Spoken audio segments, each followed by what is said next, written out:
Alexandra Trolio here from Remax Escarpment Team Logue. I'm joined by Derrick Johnston today from Axiom Mortgage Solutions. We are going to be discussing the mortgage qualification process and how it kind of affects first-time homebuyers and how they can get into the market. It is a very daunting situation for some, as you have probably experienced. There are so many people who don't know where to start, what they need, who to talk to, so that's kind of what we're going to shed light on today.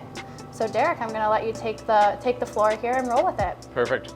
So yeah, as a first-time home buyer, there's really four main factors when it comes to qualifying for a mortgage. We're going to look at your income, we're going to look at your credit, we're going to look at your down payment source, and the overall affordability of carrying that mortgage. So on the income side, obviously, the more money you make, the more we can qualify for a mortgage, right? The easiest borrower is going to have, they're salaried, employed by a company, so we're going to look at 2 years T4s. If you're self-employed, things can get a little bit more complicated with T1s and NOAs and looking at all that sort of stuff. But generally, 2 years T4s, pay stubs to get you qualified for that mortgage. On the credit side of things, we're going to look at a minimum credit score. Usually you're probably around 680 as a minimum to stay on the A side. Anything lower than that, we're going to get into your B lenders with higher rates, some more restrictions there. So the third factor is down payment funds, and that's obviously one of the big barriers to qualifying as a first-time home buyer. So I'll talk a little bit about the minimum down payment requirements. There's a bit of I guess there's some misinformation out there. Everyone kind of thinks about 5% as being the minimum down, and that's mostly true.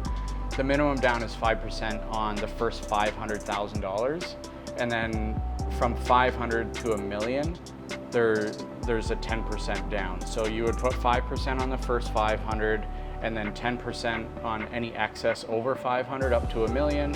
And if you're buying a property that's $1 million plus, the minimum down is $20,000. So when you get up to that $1 million price point, if someone's shopping in that $975 to $1 million range, you can have a massive swing in the minimum down payment, right? So if you keep that purchase price under $1 million, your down payment funds can literally decrease by $125,000. Yeah, right? And it is such a hurdle, and it's what stops a lot of people from getting into the market when they do want to get into the market, is saving up for that down payment. So are there any resources that are out there to help first-time home buyers save a little bit more efficiently to get themselves in? Yeah, for sure. So as a first-time home buyer, you can use your RSPs as a down payment. It's $35,000 per person. So if you have a couple, it's $70,000 they could pull out of their RSPs.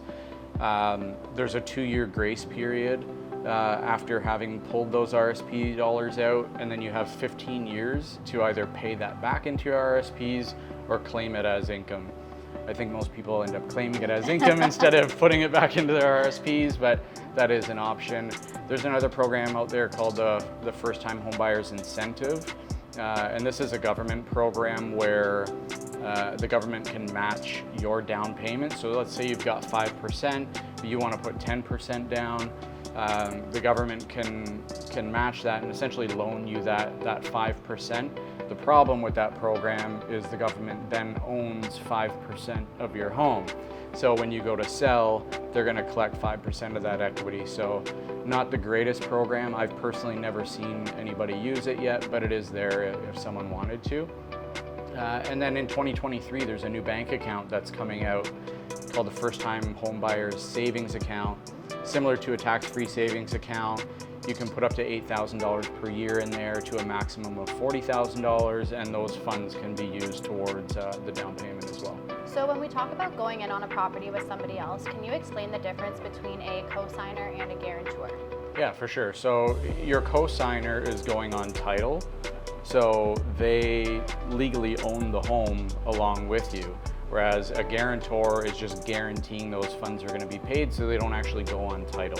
They're just there to help qualify for the mortgage. Perfect. As a first-time home buyer, there's some perks that you can take advantage of. You can have use RSPs up to $35,000 per person. So if you've got a couple, your $70,000 you can pull out of your RSPs to put towards your down payment. There's a new account that I don't think it's even started yet, but it is going to in 2023, where it's a first-time homebuyers savings account. That's going to allow borrowers to save up to $8,000 per year to a maximum of $40,000, and that's going to allow you to use that towards your down payment as well. So that works similar to a tax-free savings account, but specific to saving for a down payment.